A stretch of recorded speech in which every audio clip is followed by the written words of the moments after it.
to Get In, We're Going Healing. My name is Tovah. I am your host. Today we have a special guest. We have Kristin Taylor with us. Kristin has a master's degree in counseling psychology. She's got nearly 25 years of experience in counseling and coaching, which is kind of a lot. She regularly works with CEOs and executives to help transform who they are as leaders, which is super awesome because I know most leaders actually need that stuff. She helps them develop greater self-awareness, emotional intelligence, empathy, and courage, which is a big one. I mean, not that many people have that kind of courage. So she also teaches mindfulness, self-compassion, emotional regulation, and the neuroscience behind nervous system regulation. If she can help all those people, she can help you. Welcome, Kristin. Thank you so much, Tovah. It is really my pleasure to be here. Thank you for inviting me. Thank you for joining me. So I thought maybe today we could talk about some of the stuff about self-compassion. I was reading some of your stuff and seeing what you've done, and self-compassion is an area that I find a lot of people struggle with, myself included. I am not awesome. I've taken the test for self-compassion by Dr. Kristin Neff on her website, and it turns out I'm not very self-compassionate. It is definitely an area I need some work on. Most of us are not very self-compassionate. I love that you referenced Dr. Kristin Neff. That is a great place to go if anyone wants to. It's a really easy, Google it, Kristin Neff self-compassion test. It's a nice way of saying, okay, where am I? What might I need to do in terms of my own work with this? I find her work very helpful. It is definitely useful in an SOS kind of situation when you're not being so kind to yourself. I find her very useful. I do too. I do too. Yes. So I think the best place to start would be, why is it important for us to focus on mind, body, and spirit connection? Yeah, gosh, it's a great question. What's really come to me as of late is that for purposes of understanding it, for teaching it, we delineate that it is mind. We have a mind, body, we have a body, and then spirit. But they really are one and the same. Like we have spiritual experiences that are embodied.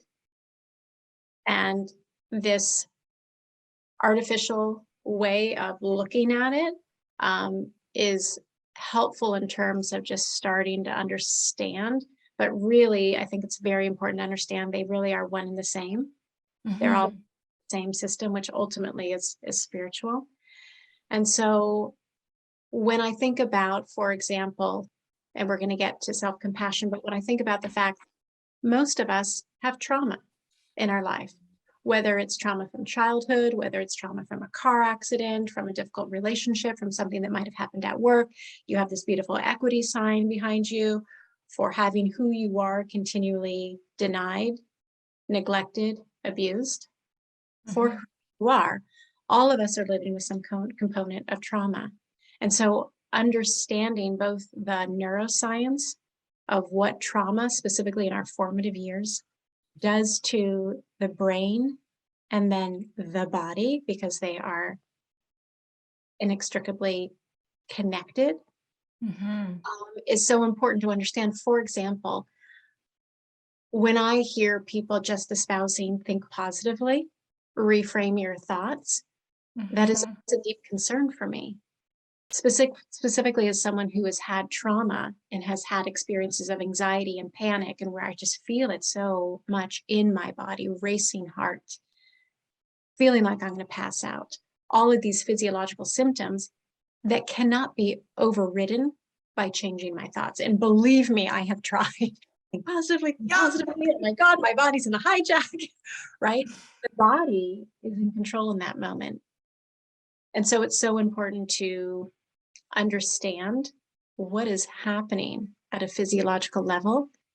Number one, because when we understand what is happening on a physiological level, I believe it aids in self-compassion, that there's nothing broken about us, that this is not some sort of character defect, but it's part of how we have learned to survive and adapt to difficult circumstances. And thank God for fear. Thank God for our nervous system. But when those adaptations no longer work as you try to move through the modern world, it's really easy to think that our suffering is some sort of extension of our failing. And that only sort of concretizes and doubles down on what's wrong with me? Why am I so weak? Why can't I fit in? Why is it that other people seem to be able to function? And we start to compare other people's outside appearance to our inside experience, and we fall short. Mhm. So understanding the mind-body connection helps to understand how actually, as survivors of trauma or even stress, extreme stress, that it is physiology. We wouldn't blame someone who had, I don't know, type 1 diabetes. You wouldn't go, some sort of moral failing if you understood Right. what was happening. And so that aids in self-compassion.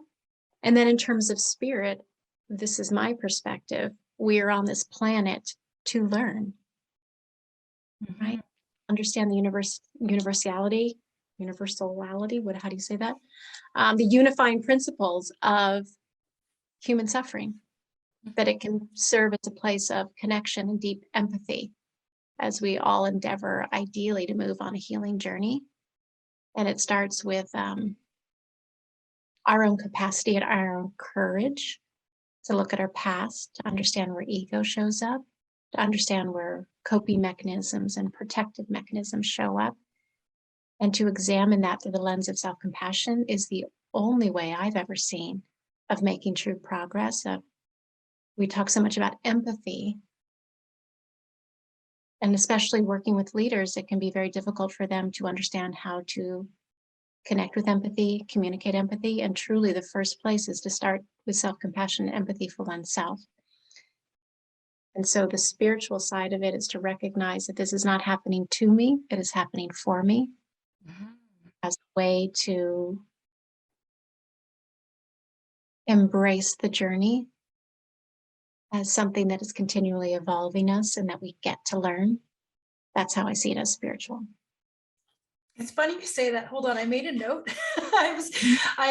One of my favorite channels on YouTube is called Cinema Therapy. And there's a therapist named Jonathan Decker, and then there's a filmmaker named Alan Seawright. And the two of them compare movies and characters in movies and look at them from their psychological perspectives. And the one that I just watched was on multiple personality disorder and Gollum from Lord of the Rings. And one of the things he commented in there, when you're looking, if the core self, the ego, can learn to fulfill the roles that the other parts played, they all become whole, and kindness and compassion is the key to getting there. And he explained that the key for Gollum to become Sméagol was to, instead of separating the two parts of his good side and his bad side, to integrate. The key was compassion for himself, for the mistakes that he made when he murdered his friend. Yes, that's so good. I saw Lord of the Rings a billion years ago when it first came out, so I can't remember the character terribly well, but the lesson that I'm hearing is exactly right. Because we have to split off often. I mean, there's the extreme of dissociative identity disorder, DID. Mhm. But we all have different parts of ourselves.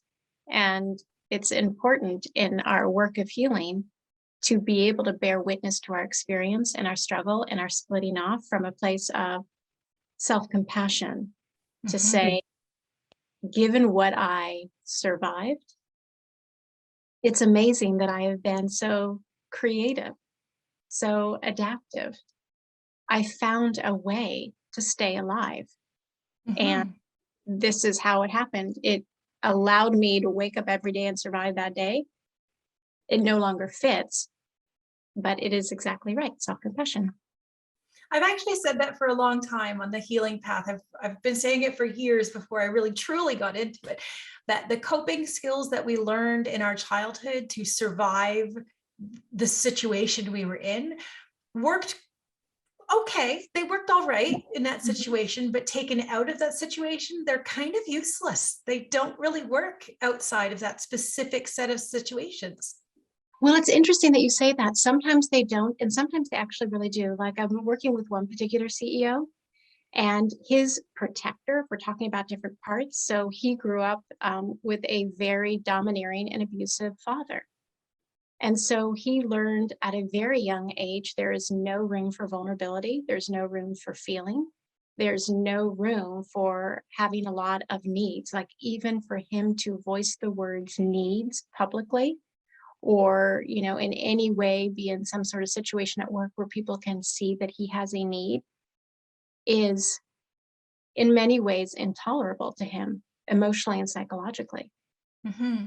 And so he really adopted this egoic, I'm going to internalize the abuser, that protector, like suck it up, be tough, work as hard as you can, be better than anyone. And it has served him really well in his career. He is now a CEO, Mm-hmm. yet he is suffering so much, right? Like so much dissociation, not fully being present to his life, Mm-hmm. the and access to joy. Tears will come when I express empathy to him, and it'll be simple empathy, like, wow, that sounds really rough, that you have so much on your shoulders, and really the buck stops with you. That's got to be really hard to feel that level of responsibility for so many people in this outcome.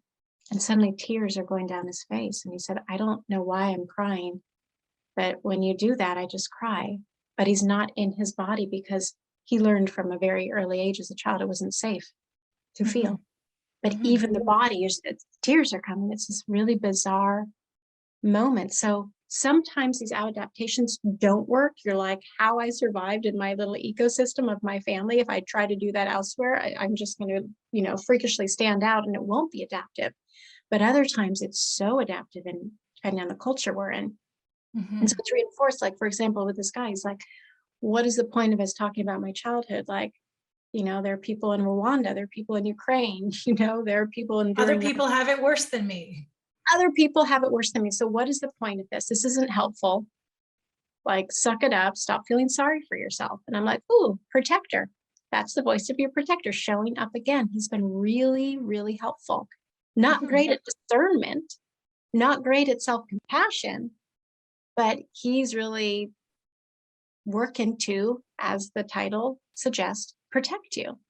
Mm-hmm. Thank you, protector. But is there room for other parts of you? Right? Mm-hmm. No, that's an excellent point. I found as I begin to have compassion for myself, it is easier to extend that compassion to other people when they mess up. When my son does something ridiculous, where I'm like, honestly, in the past, it would have been, you know better. Why would you even do that? You know better. I'm able to extend that compassion to say, you know what? You made a mistake. And maybe you weren't thinking in your best self in that moment. You made a mistake, and that's okay. We'll clean it up. We'll learn from it, and we'll do better next time. What a beautiful gift that is to your son. Think of what that is giving him in his capacity to have self-empathy and to not split off different parts of himself and to forgive himself when he makes mistakes. People are so afraid that means, like, oh, well, then there's no accountability. Then you're going to be lazy. Then you're not going to strive. You won't be motivated. When in fact, so many studies suggest the opposite. It creates much greater emotional resilience, which is the gift that you're teaching your son, as I hear it. I'm trying. I'm doing my best. Yeah, that's the most important thing. I mean, none of us are perfect. And Right. yeah. And you get to model that when you make mistakes in front of him. I do my best. I'm not always, again, self-compassion is not my strongest area. So I'm not always, but I have stopped saying, oh, that was so stupid. Oh, I'm so dumb. Oh, why did I do that? That was such a stupid thing to do. I've stopped doing that to myself. I no longer say those words to myself. And now I say, oh, you know what? That was not the best decision in that moment. I really should have thought that one through. You know what? It's all right. It happened. It's over. We'll do better next time. Yes, I love that so much. That's a beautiful example. I mean, I feel like I'm talking about these bigger, broader concepts, but it's in those moments that people can relate to. You make a mistake. What are you saying to yourself? What is yourself? Mm-hmm. Those are great interruptions of saying, God, I'm such an idiot. To accident just happened. Should have thought that through. What a huge difference. Mhm. So hold on, let me go back to my notes because I flipped over to my other note. So I want to talk a little bit about the neuroscience behind stress and anxiety and how we actually get our brains right. So when we're flooded with that stressful moment where we would have said, oh, I'm so stupid, or anything like that, when we're flooded with those such situations, how do we get out of our situation of, oh, I'm so stupid, oh, I made a mistake, oh, I shouldn't have done that? How do we bring ourselves back into a state of calm? Yeah, that's the question, isn't it? So I'm sitting here debating how much I can make this a very long answer or a very short answer. Do you have a preference for long or short? Whatever is going to help our viewers the most. Yeah. I'm going to kind of strive for medium. Okay. So I think a really helpful way of thinking about our nervous system is thinking of it like a traffic light. And everything that I'm about to share, listeners, the value in it is number one, self-awareness of being able to, in the moment, this is the mindfulness piece, in the moment, identify what state you are in. And I will explain the different states, and there are only 3 with this traffic light analogy. And then I will teach a breathing exercise. The how. How do you get back to the state where you are in, quote unquote, your right brain? So I'll explain the states, explain a little bit about the brain and nervous system, and then I'll teach. Okay. So if we're using the analogy of a traffic light, you can think of green light. And this is all coming from what's called polyvagal theory. I'm not going to get into it today. There's a lot to it. I'm just giving the high level. Green light is when you are feeling present. You're feeling engaged. You are super open to joy. You feel just incredibly in the moment, connected to your body, connected to other people, connected to joy, connected to curiosity, playful, right? That's the green light. And if the green light have words, it would simply say, I am. Okay. So I encourage listeners to connect with times in their lives when they've felt that. Okay. So they know, okay, I am in green. I am in green light. Then we go up and it's to the yellow. And yellow can be really helpful. It's when there's more of an arousal state energetically. So maybe you need to be on a podcast or give a presentation, or maybe you are feeling nervous about missing a deadline, or your child is acting up. Whatever it is, there's a little bit of arousal and activation. Maybe you've got tons of work to do on a tight deadline. So it gives you that extra energy. Also, sometimes it can be very unwelcome. You want to be in green and you're like, I just feel really nervous. I'm about to do something that I've been looking forward to, but I'm scared that I'm not enough, that I won't be good, that I will fail. Like all of these narratives come, and you notice your body is responding in kind with activation. Heart rate goes up, blood pressure goes up. Maybe your voice is wavering, you have sweaty palms, but you're still able to function. And if yellow light had words, it would say, I have to. That sense of I have to do this, I have to do this, I have to do this. You're not calm and relaxed, but you're energized and stressed. Okay, sometimes helpful, sometimes hurtful.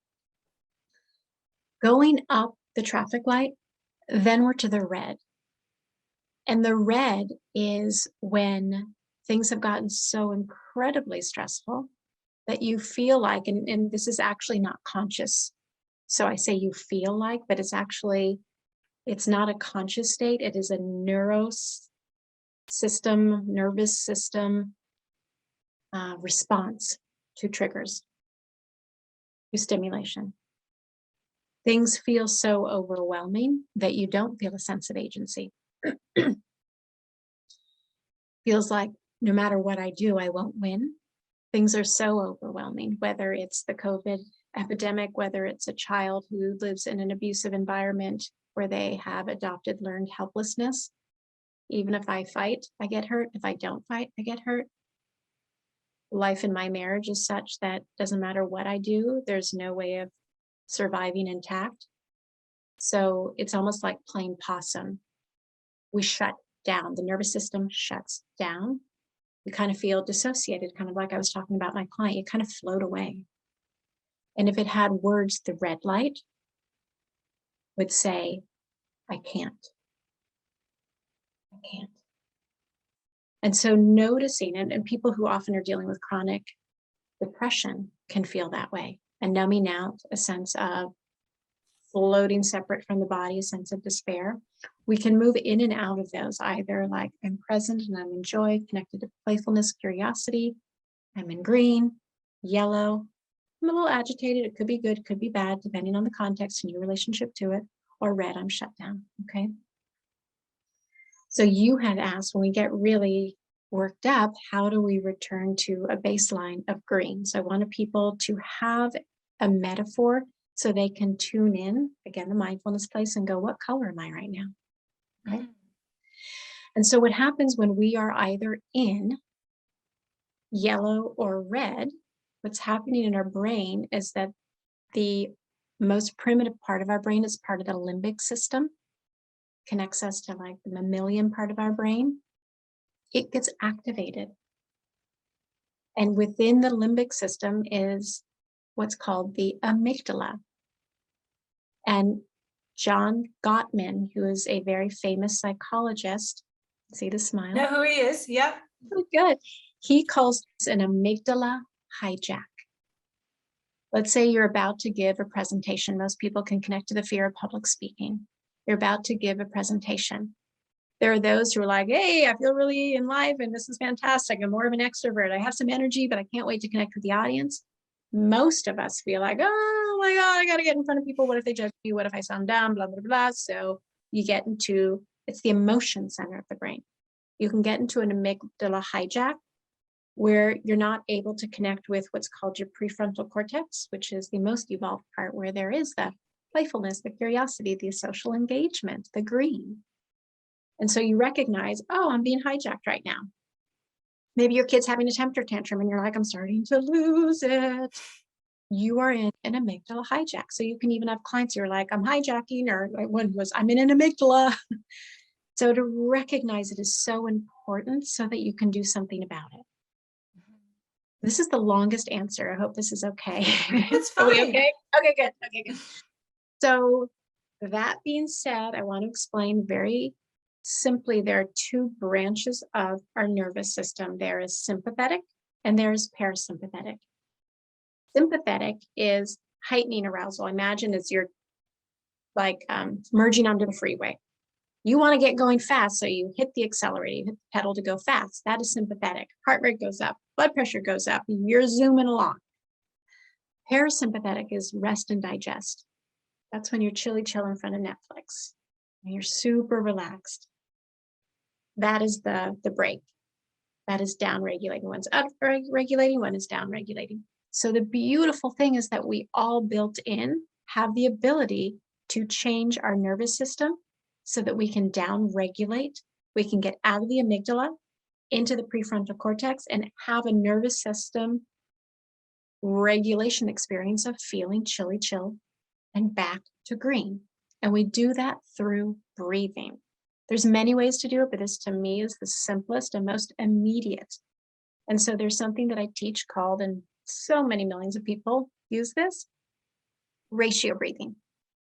When we inhale, our heart rate and blood pressure go up. When we exhale, our blood pressure and heart rate go down. When we exhale, we are engaging and activating parasympathetic. So ratio breathing just says, inhale through your nose for a shorter period of time, then you exhale through your mouth. So maybe you inhale through your nose for a count of 4, 5. Then you exhale through your mouth through pursed lips. It's almost like, I think of it as like a bicycle pump. You know, when you push the bicycle pump, it's not just slack, it's like, you're extending the out breath. And when you extend the out breath, you get this lovely parasympathetic engagement and everything slows down and you actually can change your physiology. And what you are doing, Tovah, is you are rewiring your brain for relaxation and safety. So the more you can consciously do that, the more you are training your body how to, from an activated state, return to calm. I love it. I love it. I actually have found that to be incredibly true. Once I started on my meditation journey and doing a meditation each day, and then trying to do a different style of meditation in the evening. More in the morning tends to be more guided meditation and focused on the inhale and the exhale and focused on my body as it moves. And in the evening, I try to do more connecting with higher self, connecting with whatever else is around, and kind of more open to, all right, what information needs to be shared? What part of me needs to speak? What part needs to come up and talk? But I couldn't do that if I didn't do the morning one where I focus on, oh, I'm thinking, okay, back to the breath. Oh, I'm thinking again. Bring it back to the breath. Oh, there I go again. I am off on a tangent of thought. Okay, back to the breath again. Yes, you are doing the work. That is so impressive. You are absolutely doing the work. And what I would love that you just mentioned that I want to underscore is people feel like, I can't meditate. My brain's all over the place. All of our brains are all over the place. I want to demystify meditation to say meditation is repeatedly the act of, trailing thoughts, bring them back to center. Trailing thoughts, bring them back to present moment. It's not just you meditate and the expectation is I am just this empty vessel fully present. That happens after years and years and years, and sometimes may not happen. It is the discipline of moving the thoughts, noticing them from neutrality and curiosity back to the present moment repeatedly, which is what you're doing, which is perfect.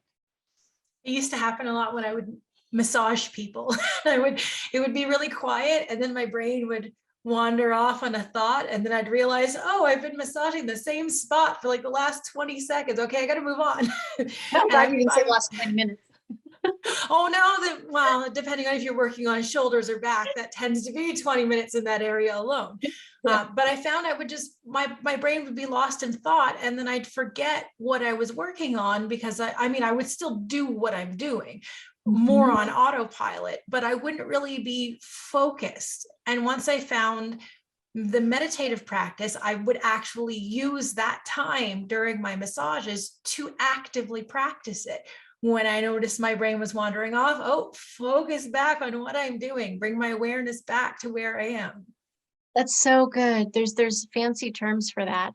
Our monkey brain, when the thoughts keep floating us everywhere but the present moment, it's called default mode network. And they do like functional MRIs and brain scans to really notice where the activity is in the brain.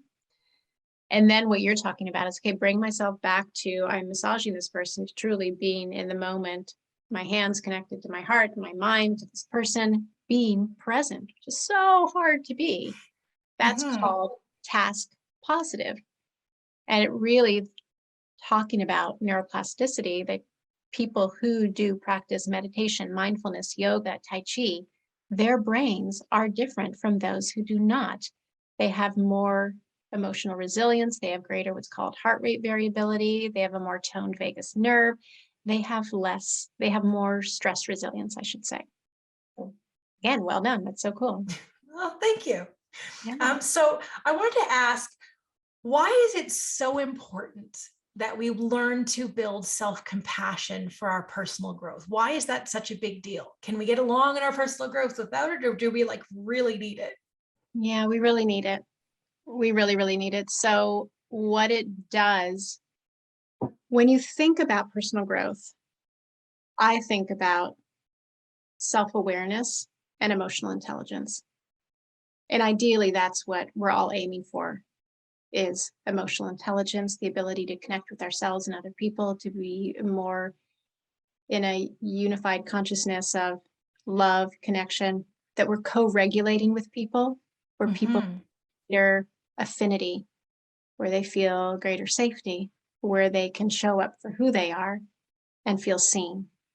We all want to feel seen, heard, and understood. We all want to have psychological safety so that differing ideas can be exchanged with people who can say, I don't believe what you believe, but I can hear your experience and honor your experience.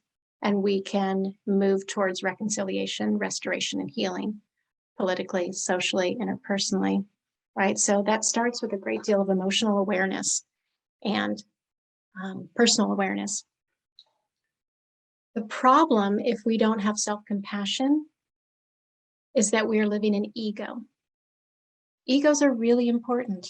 They allow us to move through the world. They are protective, but they keep us very small. They keep us in scarcity. They keep us in competition. They keep us in wanting revenge. They keep us in there's not enough to go around. Mm-hmm.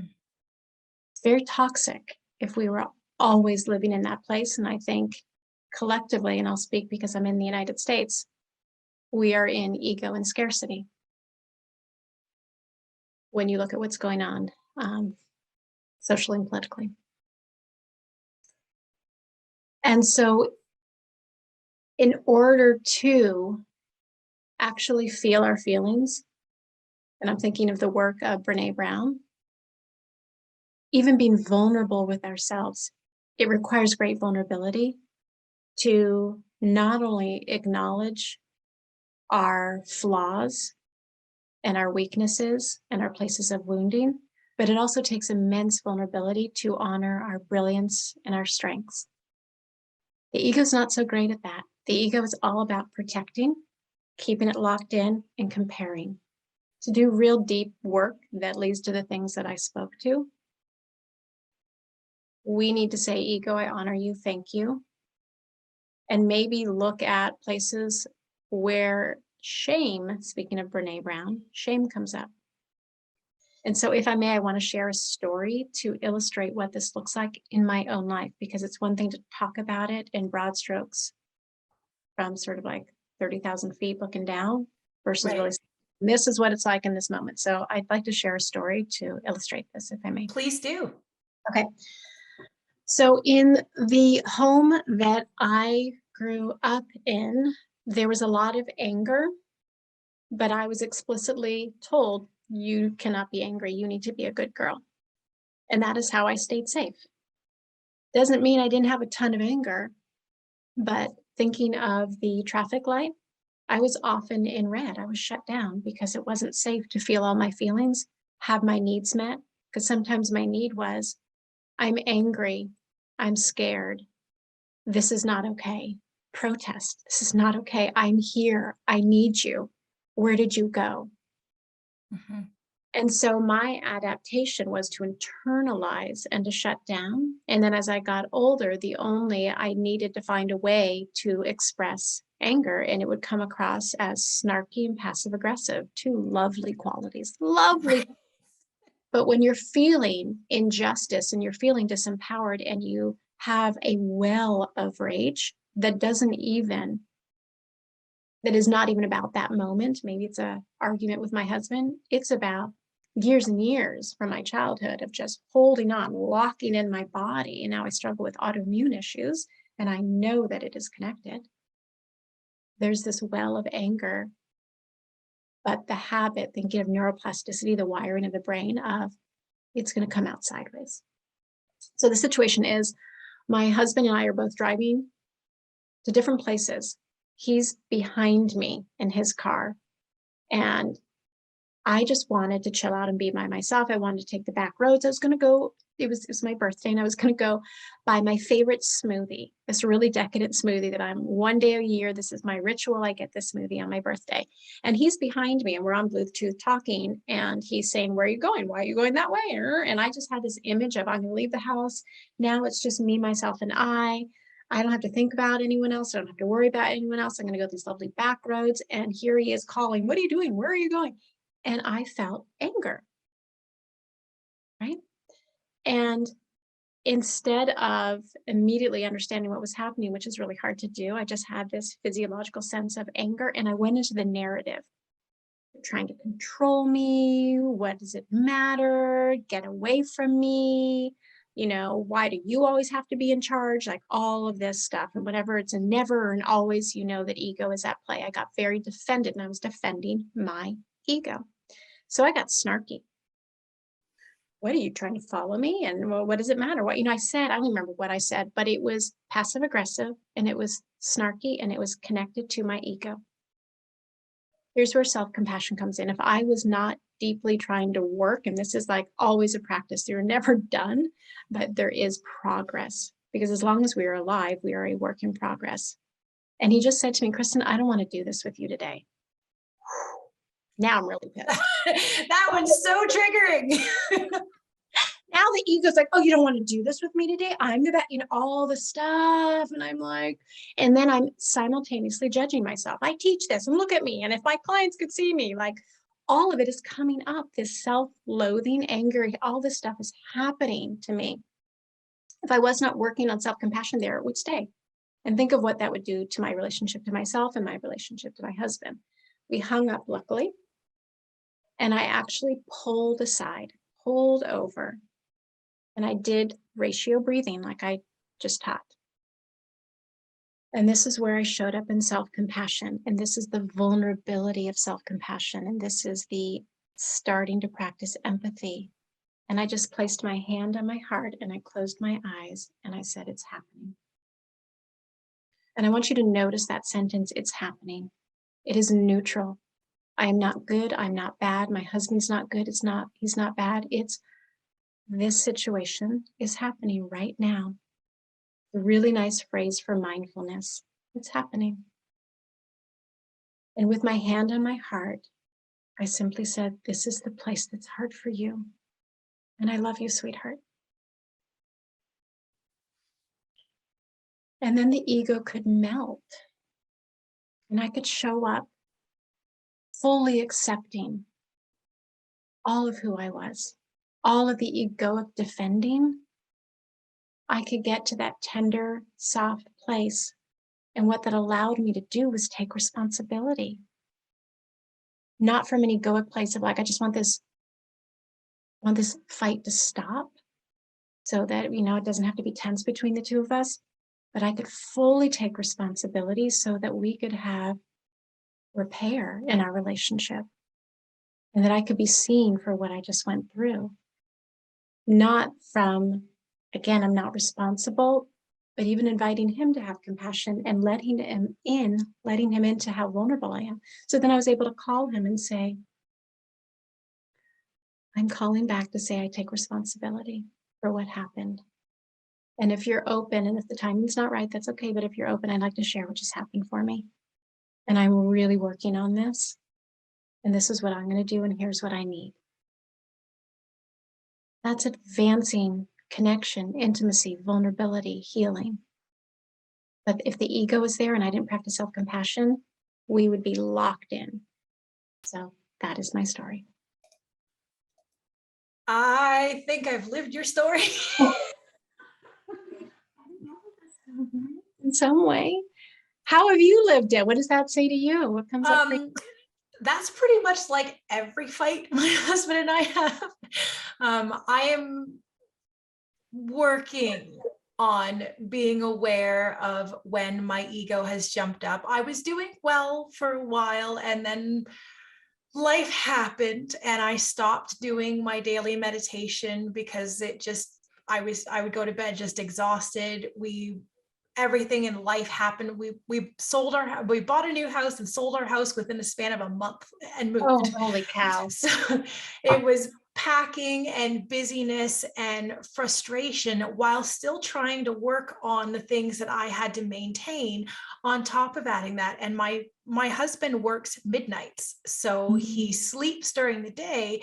And then our son comes home, and then it's parenting, and then he goes to work. And so my ability to get help during the day is limited. So that meant I had to do a lot of work on my own, and all of my stuff got set to the side. And I did notice by doing that my self-compassion, my ego, all of those things became incredibly problematic. And I do struggle with yes, I do currently struggle. I am better than what I was, but I do still struggle with when I mess up, getting defensive, particularly because his response is he's doing the work by proxy, but not necessarily actively doing the work. So we're still egos coming at each other when there's conflict, rather than both of us being conscious and aware. So I tend to be a little defensive because his way of responding tends to be, like you said, passive aggressive, snarky, sarcastic, which then sets me off. And then off goes my ego of, well, how dare you talk to me like that? Why do you get to talk to me like that when I wouldn't talk to you like that? Then we forget about what the issue was. I forget to take responsibility for whatever it is that he's bringing up. Feedback is not my best strong suit. I am not awesome at negative feedback. I'm working at it, but I am not awesome. It's hard. I mean, I relate so much to what you're saying, and there's so much nuance in that. There's no good guy, bad guy. But anger, I heard in you anger. And I think anger, especially I think for everyone, I hear it a lot as really challenging in women and people who have more historically been underrepresented or oppressed. And it's such an important thing. It's, anger is an initiation to care. What I heard in you is a boundary. That is not okay. And so how do we, and this is really something I'm working on, how do we navigate our relationship with anger? Because it's important. I think it can be seen like, well, I'm practicing self-compassion, mindfulness. I need to be just like so zen all the time. Like, Right. Anger is really important. Sometimes it's important to yell or to, punch a punching bag or to crack the hell out of a baseball with a baseball bat at the batting cages. Like, it's really important energy. And if we feel like we're not entitled to it, or we're somehow falling off the wagon of our personal development and compassion, anger can be an extension of our own self-compassion. I think of like Black Lives Matter, the protests, like, no, enough.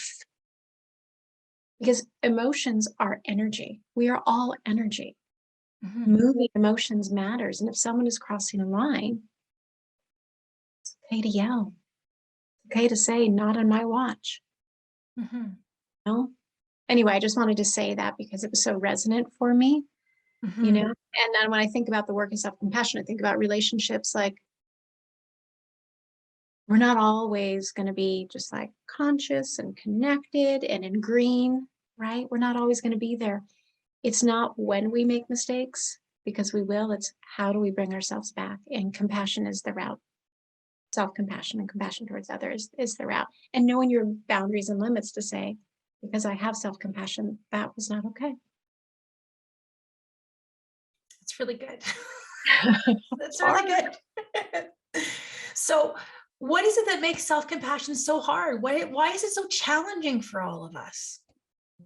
I think that's a really hard thing to answer. I could write a book on why it's so hard, because there's so many different reasons, contingent on people's own particular families of origin, their own cultures, their own genders, their own experiences. So it's hard to say one reason. So I'll go again really high level. I think particularly as children, when there's so many things that are outside of our control, we internalize. If we see dysfunction, we internalize, because that's our only sense of agency. Right? So we internalize the shame, we internalize the darkness, we internalize, if I could just be better. For me, if I could just be a good girl, if I could be the nicest girl, then I will be safe. It's mine. For other people, it's internalizing the bully. If I can be tougher, smarter, if I can never be vulnerable. So there are a lot of different ways. So it's important. And I encourage your listeners to think about, what have I internalized that has kept me safe and actually disconnected from the tenderness of that little boy, little girl, little person inside of me. And then we live in a world of competition.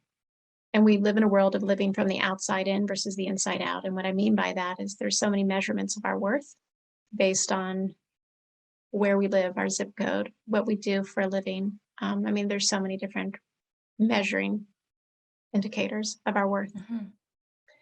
Inside out living is exactly what I'm talking about, is tuning in with self-compassion, growing in our self-awareness. But I know that a lot of people, myself included, so much less than it was. I mean, I really will give myself credit for that. They feel like if they adopt an attitude and a practice of self-compassion, it goes back to what I was saying before. It's almost like they're giving themselves a get out of jail free card, that they will lose their motivation, that they will get lazy, they will stop eating, right, and exercising, and they'll just be like, it's all about love, I'm good. Or maybe if they have a goal, if they're not continually hard on themselves, that they're just suddenly going to lose focus and they won't be the achiever that they are. That it's to my point about this client that I was working with, like so much of his internalized protector, that part of himself that shut down the vulnerability, it was really encouraged, and it led to becoming a CEO, right? He's killing himself on so many different levels, Mhm. and like emotionally, physically, spiritually, and I killing slowly but surely. He's harming himself is a better way of saying it, because he's so detached from himself. But to let that go is what they think. They think, I can't ever embody the protector if I'm just in self-compassion. And it requires tremendous vulnerability to feel our feelings. Self-compassion requires that we feel our feelings, our anger, our sadness, our grief, our resentment, things that are like, whoa. And if we talk again, I hope we get to talk a bit about emotional regulation, because it's anything but comfortable. It takes tremendous courage to be in the energy of those feelings. And so people, don't want to do that. So when I hear people, either they're overworking, they're over drinking, they're overeating, they're over exercising, they're watching too much TV, they're on their phone too much, really the question that comes to mind first is, what are you most unwilling to feel? Right? What are you most unwilling to feel? But it keeps them, again, using the word adaptive in some ways to their world. And it's what we covet, what is familiar, not what is healthy. And self-compassion just says, nope, let's not do that anymore. Let's try something new. That's really uncomfortable. It's really uncomfortable. I hope that answered the question. Yeah, that was actually a really great answer. So if you don't mind, I would love to finish it out with, if you could lead everyone in like a self-compassion meditation, if you're up for that. Oh my goodness, you're putting me on the spot, Tovah. You know what Maybe some affirmations. Yeah, you know what I'd rather do? I'd rather lead them through breathing. So let me do it this way. I want to lead them through breathing, but I'll go ahead and do it now. I ask for everyone to find a place to sit comfortably. We want to return to the body, to be in this moment. And so you're sitting comfortably, but in a dignified manner. If you're lying down listening, that's okay too, as long as you are awake. And to feel your body, whether it's in the chair or in the bed, on the couch. Know that right now you are safe. And that there is so much love. And that your guides, God, however you connect with the divine, is always with you. Always with you. And that energy is with you now. And this moment of being here right now is precious. And you are precious. And everything that you have on your plate and in your life, you can wait, because you matter. And what I invite you to do is actually to start with an exhale. Exhaling through your mouth. Just let your shoulders drop. Noticing the melting of the muscles. And then resume breathing normally. Feeling the weight of your body as you trust the chair, the sofa, the couch to hold you. And when you are ready, we're going to do 4 breath cycles. We're going to start breathing through the nose. And before we do, there's no right or wrong, Could be a count of 3, it could be a count of 4, count of 5. Tune into your body. And when you are ready, inhale through your nose. When you are ready, exhale through pursed lips like you're blowing through a straw, slowly extending the breath, counting, making it longer than the inhale.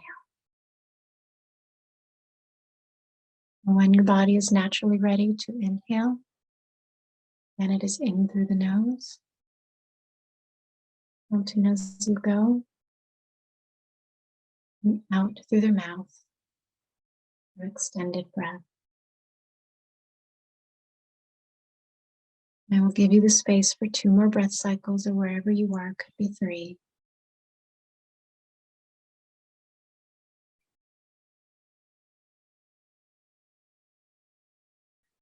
And notice the sensation of the breath, of the air. Is it cool? Is it warm? Where do you feel it in your body as it moves through your nose, throat, your lungs, your belly?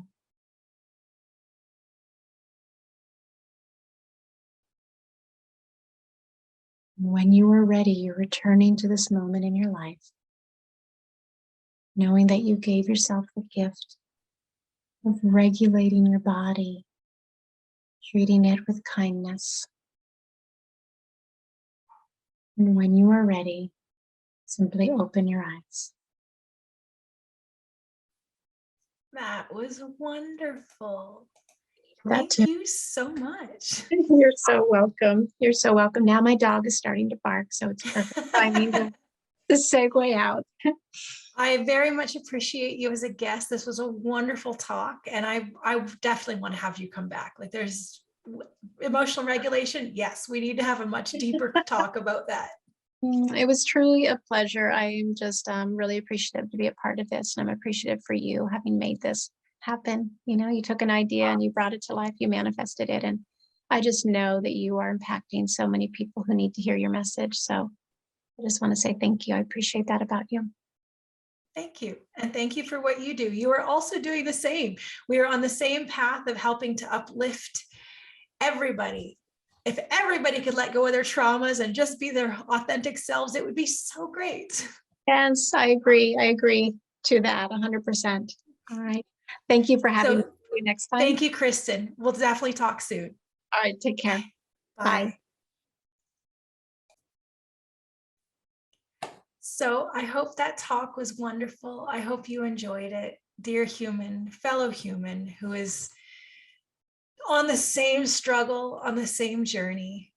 I hope that Kristin was able to help you. I hope her talk on self-compassion was able to help you. There are so many ways that we can delve into self-compassion. And as she said, the key to our personal growth is being able to have compassion for ourselves, is be able to recognize we're not perfect. There is no such thing. That is based out of ego. When we are being our true, authentic selves, we're going to mess up. We're going to make mistakes. We're going to make foolish decisions that aren't in line with who we want to be. That's okay. We're reprogramming old programming. The programming that someone else gave you, it's time to recode it and change it into something else. And this is the time, and this is the way we're going to do it. So thank you so much for joining me. Until next time, love and light, fellow human.